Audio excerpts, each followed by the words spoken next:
Today I welcome you to another edition of How to Feed My Baby with Toyin, aka Mommy Jenny, aka the mommy for the babies, because it's a promise every fuzzy or picky eater that passes through me or passes through August must eat.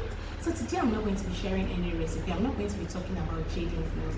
I'm here to talk about the top 3 feeding issues that you complain to me about. Because in feeding babies, it is not just about the food. The situations around the feeding also matter. So today we're going to be talking about vomiting, pocketing food, and gagging, otherwise called choking on food. So babies vomit food for various reasons, and I want you to know that when babies are starting to get introduced to solids, different issues will happen. One of them is vomiting food.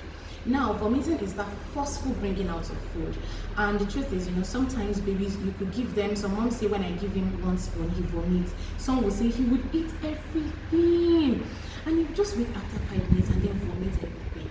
And then another issue could be gagging. So you serve the baby the food, and then he goes like he's about to choke, and then you're like, I don't have stool in this food.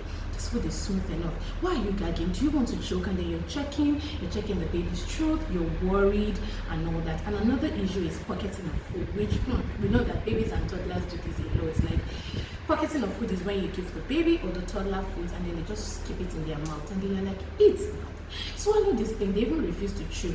Some will chew and leave it there. Some will chew the meat, swallow the moisture in the meat, and leave the shaft of the meat. And they'll be looking at you, swallow this thing, and then they refuse. Okay, so I'm going to be talking about vomiting first. Now, vomiting could be an issue caused by what is called an acid reflux, which is an infection in the stomach. However, sometimes we confuse vomiting with spitting. So when babies spit out food, it's not forceful. So when your baby is starting to get introduced to solids, they could spit, and it's normal. Now for vomiting is also normal because babies react in different ways to getting introduced to solids. But when it's too constant, when that forcefulness is too constant, it could be a sign of infection. It could be a sign of malaria, or it could be a sign of a feeding disorder in your baby. Okay, so because spitting, like I said, is not really something to worry about as much as vomiting. So don't confuse the two. When your baby is spitting out food, you might just be okay. So you're serving the baby the food and then you're pushing it out with your tongue. That might not be something to worry about yet. There's also what is called a reflex, where the babies, it's a gagging reflex. That's what it's called. Babies have the gagging reflex naturally, and that will take me to gagging. Babies have the gagging reflex naturally, which is their own way of saying, so they've been taking breast milk for XYZ number of months since when they were born, and then you're bringing a food in this texture. Now take that gagging reflex is like, what's this? Excuse me, what is this?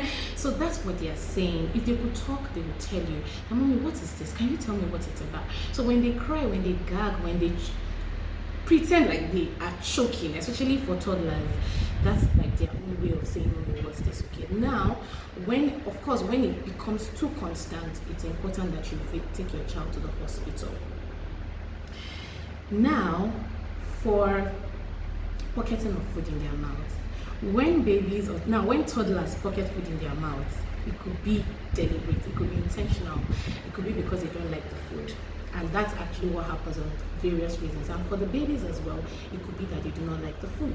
So when they pocket food in their mouth, there is what is actually also called the swallowing reflex in babies. Like, so the muscle that helps them in swallowing. I'm not a doctor, so I would not be able to diagnose your baby for whatever cause. So please, this doesn't mean you shouldn't take your child to the hospital. This is just a general knowledge on what could be the cause. So babies grow, or babies bodies, their stomachs develop, also their digestive system develop at various stages.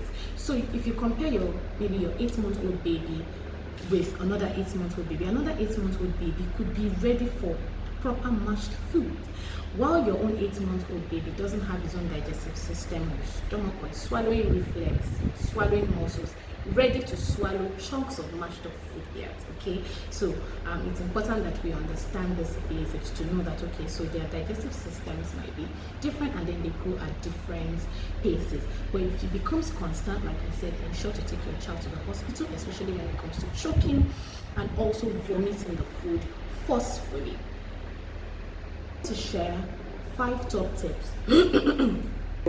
So now that we have understood the basics of this concept, what then do we do? What are the 5 top tips you do when your baby is having feeding issues? The first thing is to understand the combination of your baby's food.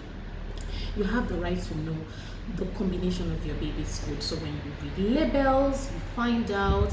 Sometimes we have customers asking, please, what is the quantity of soya in my baby's food? Is it so much? Is it worrisome? And then we are there to tell you.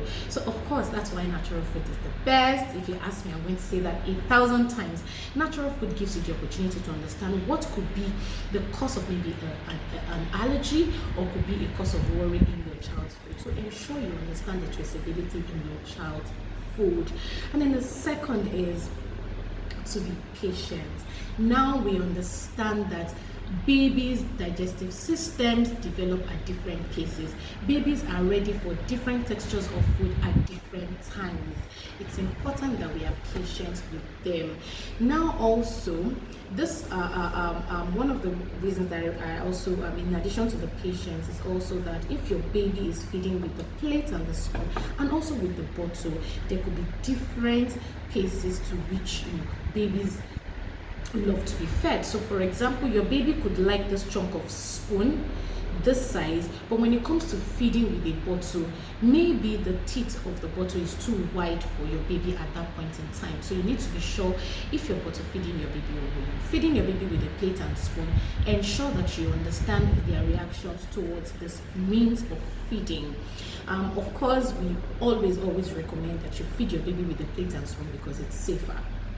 And then point number 3 is the texture of the food. The texture and the taste of the food matters a lot. The way their digestive systems grow at different paces, that's the same way some babies do not even like certain texture of food, certain taste of food. For example, we have babies who don't even want to take milk in whatever form except breast milk. By all means, ensure that your baby takes breast milk. Don't deny them of the opportunity to take breast milk for as long as they or you want to. Of course, we all know the benefits of breastfeeding. So if you if your baby is having feeding issues, check the texture of the food. Does my baby want the texture a bit thicker than this, or does my baby want the texture in this form? Does my baby like a bit of not so sour taste, but does my baby like plain taste, or does my baby like a bit of a creamy taste? The taste and texture of your baby's food, or the ones that your baby prefer, matter a lot.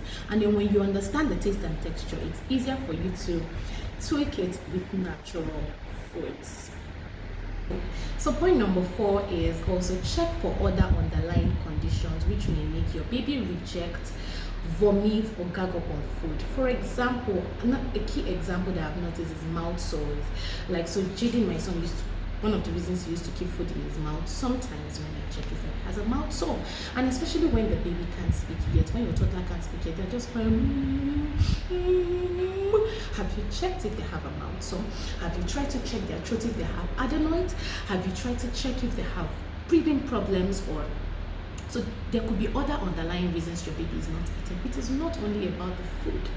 All right, so the last but not the least is allow your baby start feeding themselves early. And please don't worry about the size of the food when they start feeding themselves.